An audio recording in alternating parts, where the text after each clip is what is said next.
do you think about Wuthering Heights? This is one of the most controversial upcoming films right now, and I want to know, do you think it has a place in 2026, or should we banish it forever? Tiny cans. On.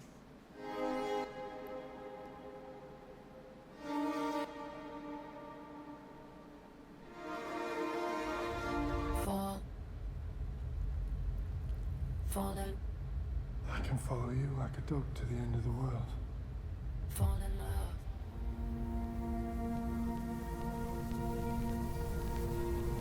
Fall in. Are you feeling quite right? What? Oh, yes, fine.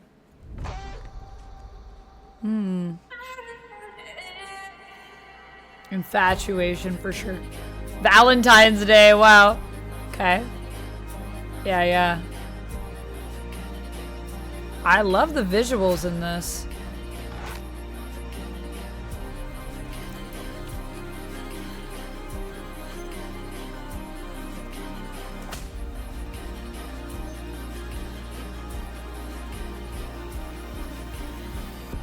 I love that it's got Charlie in it too, actually. Really love that. You want me to stop?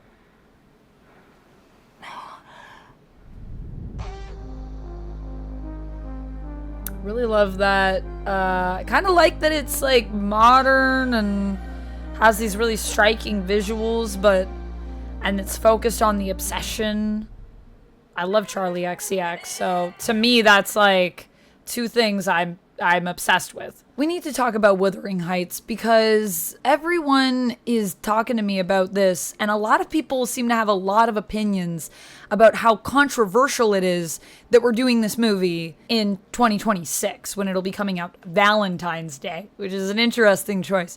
However, I think a lot of people are kind of not misinterpreting the book, because all interpretations of books, what you take away from it personally, I think are valid, you know? That's what you took from the art. However, the intention of the author, the time period that it's written in, there are things here. The fact that it's set in the Romantic era, it's set in 1801. The book was published in 1848. It's the only work of Emily Brontë. It's her only book that was released. There is something to be said for all of these points, and also consider Emily Bronte's history and her life and how that has influenced the work and some of the characters that we see here, which are clearly, I think, supposed to be representations of some of her family members. So considering all of that, considering all of the literary aspects, I think what I gravitated towards this book when I first read it, I've read it many times, and what I loved about it was how tragic it is. I do think it's a very tragic love story. The fact that, you know, is it love that we see between Catherine and Heathcliff, that is up for debate. I have always interpreted it as being this really deep bond that the two of them have. There is also an infatuation, an obsession that they have, and I think their frustrations with the world that they are in drive them to make selfish choices out of fear, which ultimately isolates them from one another and leads to the tragedy of the situation. Are they good people? I don't know. But are they also products of their upbringing and their circumstances? Yes. And I also feel something that's been interesting as I've been kind of looking into people's thoughts on this is that there are a lot of people that also just take what is said in the book as being who the characters are without realizing that a lot of what we experience in Wuthering Heights comes from characters who are kind of on the periphery of all of it, or, you know, maybe more in the midst of it, I guess. But they are not necessarily reliable narrators. It's like The Great Gatsby. It's not a book where we can trust the narrators entirely, because it's not someone that's in it that's saying, you know, I felt this and I thought these things and that's why I did what I did. So we kind of have to guess a little bit about the true intentions of characters through the lenses of other people's perspectives, which are obviously going to affect the way that they see these characters, the way that they see Heathcliff, the way that they see Catherine. And that is important in understanding the text as well. And so I just think it's interesting because a lot of people also seem to think in 2025 or 2026, when this is going to come out, that this book has no place, that we shouldn't be making a movie about this. We shouldn't be romanticizing a romantic book. How dare you romanticize a romantic era novel? It's clearly one of the romantics. Why would you romanticize that? But it's also because it's this idea of, you know, if these characters are terrible people, should we really be glorifying this romance that is, I would agree, unhealthy? I don't think it's a healthy relationship.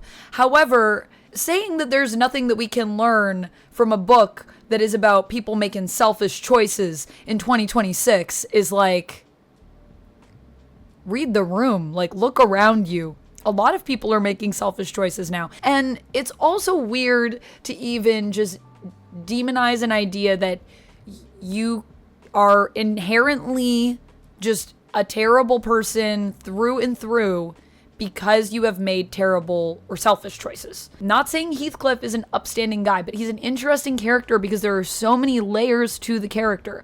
And especially as you see him grow up and you see him when he's a kid and everyone kind of just assumes that he's awful. They label him as that because of his class, is to like ignore, I think, what the book is trying to talk about. And it is very much about classism. I think a lot of it also spoke to me in the sense of, you know, we can't always pick our place in life. We don't have control over everything that happens to us, but we can control how we react. And a lot of the tragedy, I think, of Heathcliff and Catherine's story is that they basically allow themselves to feel trapped in situations where if they had just made different choices, they could have freed themselves.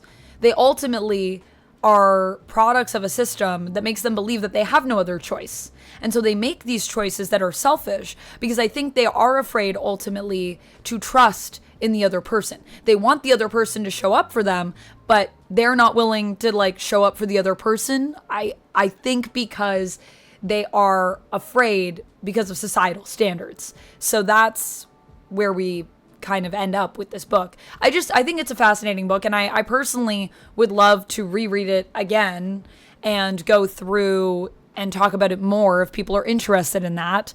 And I would also love to just do a whole study on all of the Wuthering Heights, you know, media that we've had, because there's been a lot of different interpretations of it. And I don't mind this being modern. I think it's 2026, why not? And it doesn't mean that because this book has some terrible people in it, or, you know, characters that make, I would say, more terrible choices, that it can't speak to us. I think it's weird that all of our heroes also have to be, or all of our protagonists, however you want to look at it, have to be characters that are always good. It's just not really interesting in my mindset, and it's not realistic. Although some people think these characters are so terrible that they themselves are not realistic at all. To each their own, I say, to each their own. But it's just been interesting because I've been hearing a lot of people talk about it. I personally think, I was nervous actually about this adaptation, to be honest with you. I was like, I don't know about Margot Robbie as Catherine. I really like Margot Robbie and I really love Wuthering Heights, but I was just a bit nervous about her being cast, especially because we see these characters, you know, when they're younger as well. However, clearly we're going through the eras with them, as you see in the trailer. I think the visuals look very striking. I like the fact that Emerald Fennell is doing it. I think that's going to be interesting, and I would be curious to see her interpretation. And I love the fact that Charlie XCX is doing the soundtrack. Some people are probably not going to be here for that, but I've been here for Charlie XCX since True Romance. So I am a very, like, at the beginning of her career, her first album, I was there. And so for me, this is like kind of all the things that I want, and I'm just a little disappointed that everyone is dunking on it without, I think in some cases, really fully trying to understand the work and understand the literary importance of it as well. But hey, that's just the thought of one random woman on the internet. So let me know your thoughts on this down in the comments below. I want to hear about it. What do you think about Wuthering Heights? Is it controversial? Does it have a place in 2026? I mean, obviously, I'm a fan of the book, so I have my own thoughts, but I want to hear your thoughts, so let me know down in the comments. I'll see you guys in the next one, and until then, keep reading and stay nerdy, everyone. Bye! And if you like when I talk about books, sometimes we do that here. Check this out. Y'all know me. I love Wuthering Heights. I love reading books.